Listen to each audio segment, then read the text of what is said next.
దయచేసి తలలో ఉంచినట్లయితే ప్రార్థన చేసుకుందాం. ప్రియులారా, మహోన్నతుడైన మా ప్రియ పరలోకపు తండ్రి, నీ ఘనమైన శ్రేష్టమైన ఉన్నతమైన నామమున వందనములు చెల్లిస్తున్నాము నాయన.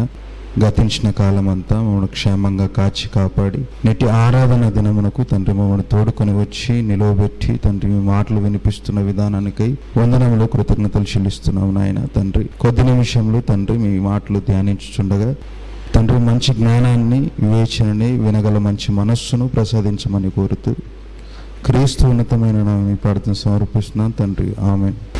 కొద్ది నిమిషములు దేవుని మాటలు ధ్యానించుకుందాం. ప్రియులారా, దేవుడు రాయించినటువంటి అనేకమైన మాటల్లో ఆదికాండం నుంచి ప్రకటన గ్రంథం వరకు ఎన్నో విలువైన మాటల్ని దేవుడు మన కొరకు రాశాడు.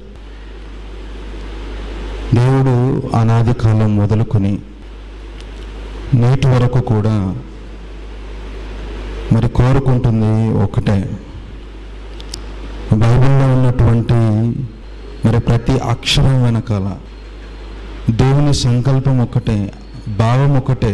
ఏంటంటే, భూమి మీద తప్పిపోయి బ్రతుకుతున్నటువంటి మనిషి నా వైపుకు రావాలని,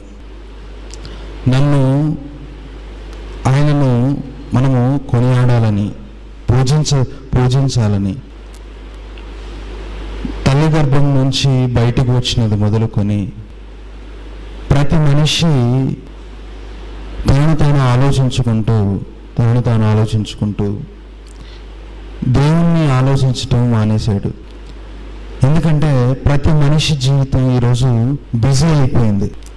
ప్రతి మనిషి తన జీవన సంబంధమైనటువంటి ఆలోచనలో బిజీగా ఉన్నాడు.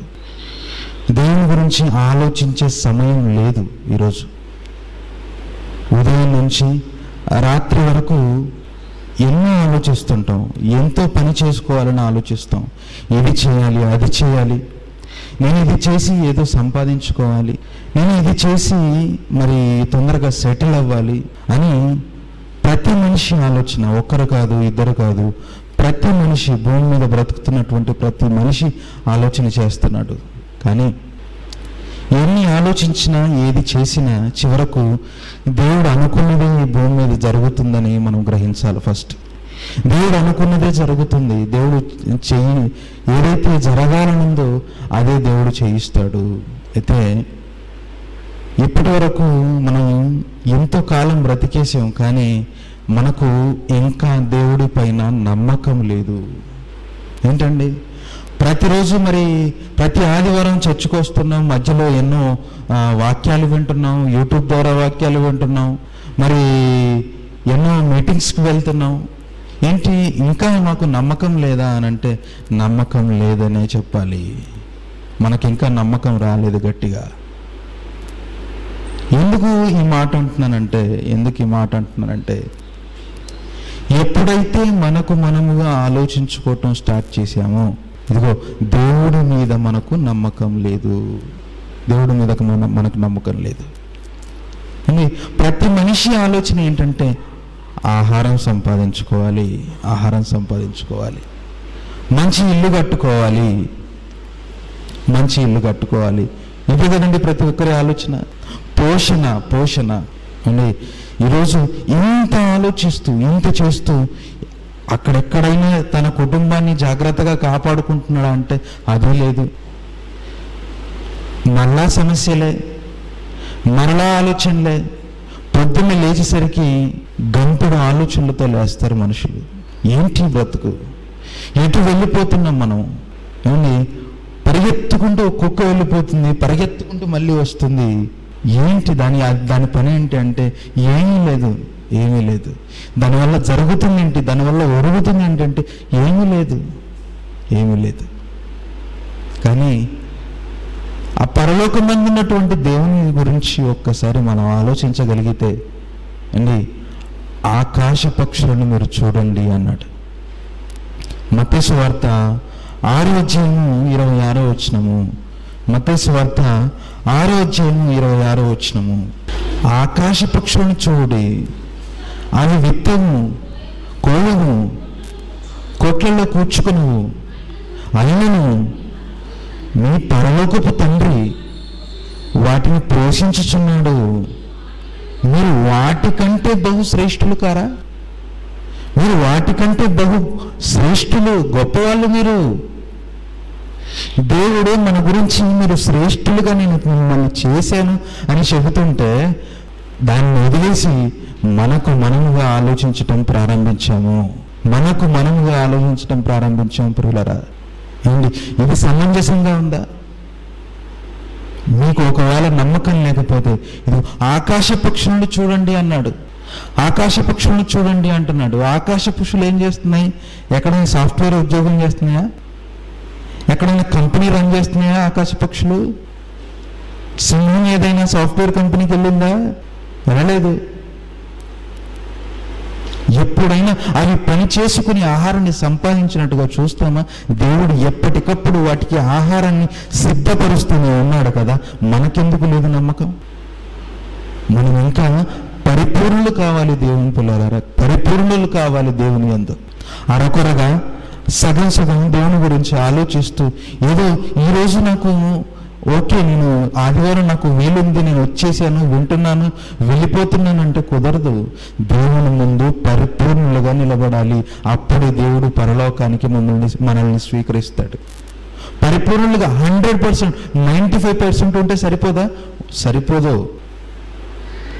100% దేవుని ముందు పరిపూర్ణులుగా నిలబడాలి అండి. భూమి మీద బ్రతుకుతున్నటువంటి మరి 84 లక్షల జీవరాశులు ఈరోజు భూమి మీద బ్రతుకుతున్నాయని చెప్పి అంటున్నారు. మరి ఈ జీవరాశులలో ఏ ఒక్కదానికైనా ఆహారం కొరత ఏర్పడిందా చెప్పండి? అండి, మరి మోడీ ప్రభుత్వం ఆహారం పెడుతుందా?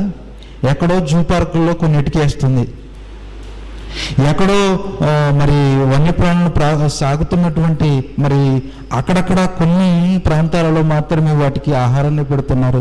కానీ ఏ ప్రభుత్వం వాళ్ళకి ఆహారాన్ని పెడుతుంది చెప్పండి? పెట్టడం లేదు.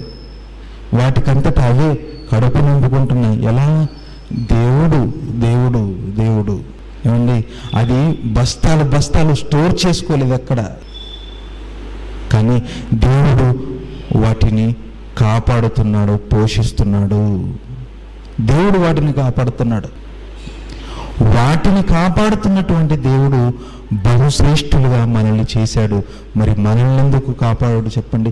మనకు నమ్మకం లేదు, అందుకే మన గురించి మనం ఆలోచిస్తున్నాం కనుకని దేవుడు మన గురించి ఆలోచించడు. అంతే, సింపుల్. దేవుడు మన గురించి ఆలోచించడు.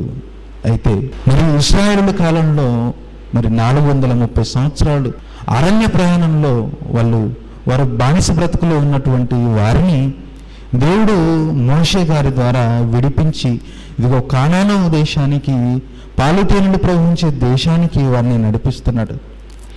వారిని నడిపించడానికి ఇదిగో మోషే అయినటువంటి ఒక నాయకుని ద్వారా మోషే గారిని నిలబెట్టి ఇదిగో 6 లక్షల మంది కాల్బలం కలిగినటువంటి జనాంగాన్ని, వారి భార్యలను, వారి పిల్లలను, వారి తల్లిదండ్రులను నిలబెట్టి ఇదిగో అరణ్య ప్రయాణంలో 40 సంవత్సరాలు వారిని మరి ప్రయాణంలో పెట్టాడు. ప్రయాణంలో ఉన్నటువంటి వాళ్ళు ఎక్కడైనా ఎప్పుడైనా వారికి కొరత ఏర్పడినట్టుగా మనం చూసామా? వారికి ఎక్కడైనా కొరత ఏర్పడిందా అండి? అన్ని పరిస్థితుల మధ్య బ్రతుకుతున్నాం. నీళ్ళున్నాయి, ఆహారం ఉంది, మరి మంచి బట్టలు ఉన్నాయి, అవసరమైతే షాపింగ్ చేసుకుంటాం, అవసరమైతే బిర్యానీ ఆర్డర్ పెట్టుకుంటాం. ఇలాంటి పరిస్థితులు ఇశ్రాయేలులకు ఉన్నాయా? ఆ రోజు ఉన్నాయండి? లేదు. వారికి అరణ్యంలో వాళ్ళు ప్రయాణం చేస్తున్నారు.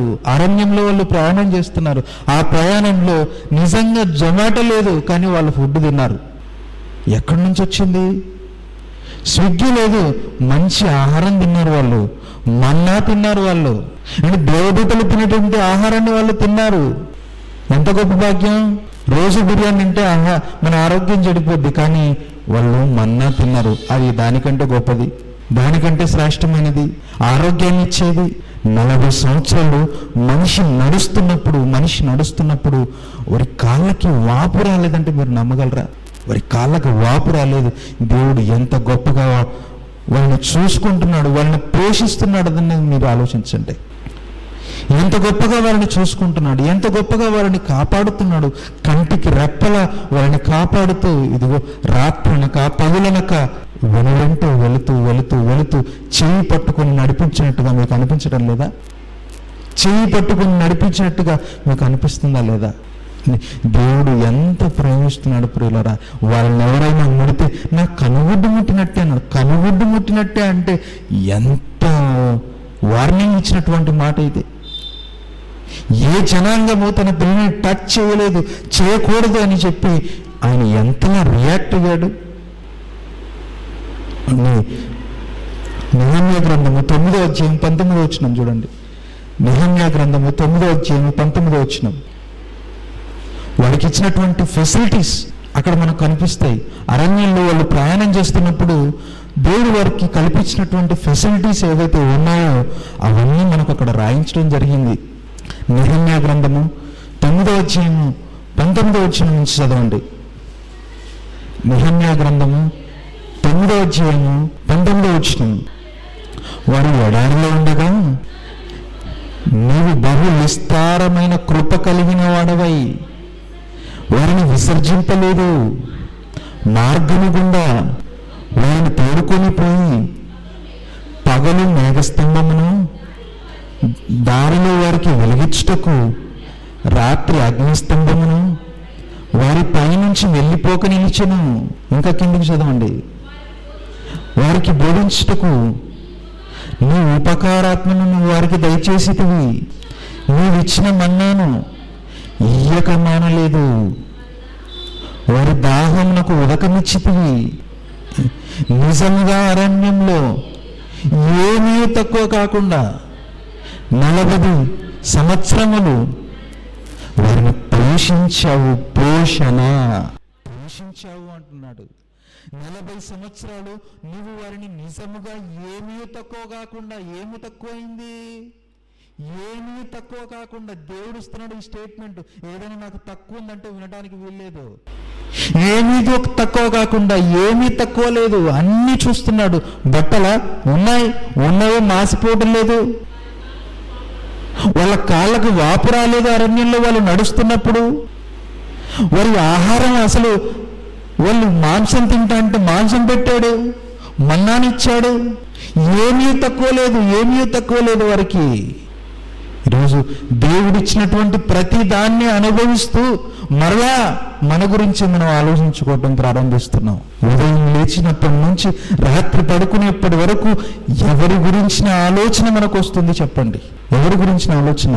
నీ గురించే, నీ పిల్లల గురించే, నీ భార్య గురించే, నీ కుటుంబం గురించే. ఇదే ఆలోచన, ఇదే ప్రతిరోజు మనిషి ఆలోచించేది. కానీ దేవుడు ఏమీ తక్కువ కాకుండా వారిని కాపాడుతున్నాడు. వారికి ఉన్న ఫెసిలిటీస్ మనకు లేవా ఈరోజు? వారికి ఉన్నటువంటి సౌకర్యాలు మనకు లేవా ఈరోజు? అండి, పగలు వస్తుంది, ఎందుకు వస్తుంది? రాత్రి అవుతుంది, ఎందుకు అవుతుంది? నీళ్ళు మనకు వస్తున్నాయి, ఎందుకు వస్తున్నాయి? ఇవన్నీ ఆలోచించామా?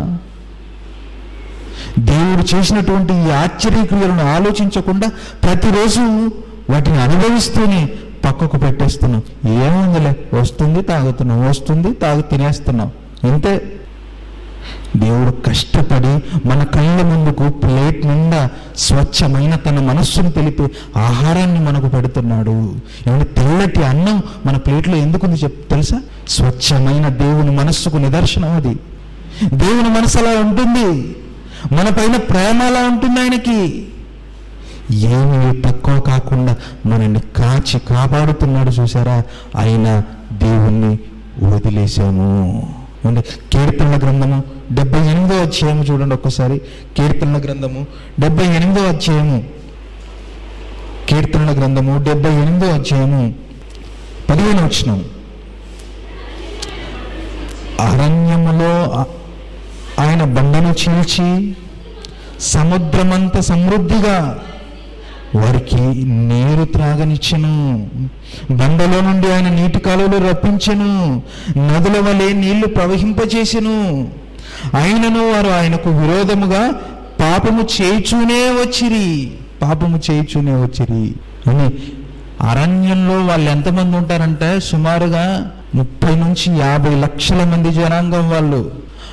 కాల్బలం అంటే యుద్ధ వీరులే 6 లక్షల మంది అయితే వారి పిల్లలు, వారి భార్యలు, వారి తల్లిదండ్రులు మొత్తం సుమారుగా లెక్క వేసుకుంటే ఎంతమంది అంటే ఒక 30 నుంచి 50 లక్షల మంది జనాంగమే ఉంటారు వాళ్ళు. అలాంటి ఆ జనాంగాన్ని ఏమీ తక్కువ కాకుండా, ఎలాంటి కొరత లేకుండా, పగలు మేఘస్తంభాన్ని, రాత్రి నడవటానికి ఉండటానికి అగ్నిస్తంభాన్ని వారికి పెట్టి నడిపిస్తున్నప్పుడు, వారికి ఏమీ తక్కువ కాకుండా చూసుకుంటున్నప్పుడు వాళ్ళు చేసింది ఏంటో తెలుసా? పాపము చేయుచునే, ఆయనకు విరోధముగా పాపం చేయుచునే వచ్చిరి. ఆయనకు విరోధంగా పాపము చేస్తూనే వచ్చారు. ఇదిగో అలాగే వారి ఛాయ, వారి నీడ మనము అలాగే ఉన్నాము. ఇశ్రాయేలీయులు ఎలాగైతే బ్రతికారో, ఇశ్రాయేలీయులు ఎలాగైతే దేవుడి నుంచి మంచి మంచి సౌకర్యాలను తీసుకున్నారో, మనం కూడా అలాగే దేవుడి నుంచి మంచి సౌకర్యాలను అనుభవిస్తున్నాం. మంచి పరిస్థితులు మనకున్నాయి. వాళ్ళు ఎలాగైతే దేవుణ్ణి విడిచి ఆయనకు విరోధముగా పాపము చేయించు వచ్చారో, ఇదిగో మనం కూడా పాపం చేస్తున్నాము దేవుని ముందు. అంటే ఇలా ఉండకూడదు. మన బ్రతికిది కాదు. దేవుడు బహు శ్రేష్ఠులుగా మనల్ని చేశాడు. అన్నిటికంటే శ్రేష్ఠులుగా మనల్ని చేశాడు. గొప్పవారిగా మనల్ని చేశాడు. ఉన్నతమైన వారిగా మనల్ని చేశాడు. మన శరీరంలో ఉన్నటువంటి ప్రతి అవయవాన్ని దేవుడు చక్కగా అమర్చి మరి అందమైన దేహాన్ని మనకిచ్చి భూమి మీద మనల్ని నిలబెట్టి, నాయన మీరు నా కోసం బ్రతకనేటువంటి గొప్ప ఆలోచన ఇచ్చాడు. నా కోసం బ్రతకండి అని. ఎంత చక్కగా దేవుడు అన్ని సౌకర్యాలను ఇచ్చాడు. అలాంటప్పుడు దేవుని కోసం మనం బ్రతకకుండా ఎలా ఉంటాం చెప్పండి? బ్రతకాలి, ఆయన కోసం బ్రతకాలి. దేవుని యందు సంపూర్ణునిగా నిలబడాలి. అండి మన ఆలోచన ఏంటి? మన కుటుంబం గురించే కదా. దేవుడు చూసుకుంటాడు. నీకు అక్కరగా ఉన్నవేవో అవి పరలోకపు తండ్రికి తెలియను. ఆల్రెడీ ఆయనకు తెలుసు. నీకు ఆలోచన రాకముందే తెలుసు. నీ కుటుంబంలో ఏది అవసరం ఉందో ఆయనకు తెలుసు. నీకు కావాల్సింది ఏంటో ఆయనకు తెలుసు. పెద్దవాడి పెళ్లి కాలేదా? అవుతుంది. తొందర ఎందుకు? కుటుంబంలో సమస్యలు ఉన్నాయా? క్లియర్ అవుతాయి. ఎందుకు? కాసేపు వెయిట్ చేయలేరా? అంటే దేవుడు సహాయకుడుగా మనకు నిలబడ్డాడండి. ఇంకెవరుంటే ఏంటి, ఎవరు లేకపోతే ఏంటి? దేవుడే సహాయకుడుగా మనకున్నాడు. కాబట్టి దేవుని కోసం మనం ఆలోచించి ఆయన కోసం మనం బ్రతకాల్సిందిగా కోరుకుంటూ ఈ చిన్న మాటలు నేను ముగిస్తూ అన్నయ్య గారికి ఇస్తున్నాను. మరిన్ని విలువైన సంగతులు అన్నయ్య గారి ద్వారా మనం విందాం. మరి చెప్పబడినటువంటి మాటలు మీ మనసులో పెట్టుకుని దేవుని కొరకు ఫలించవలసిందిగా కోరుకుంటూ ఈ మాటలు ముగిస్తున్నాను.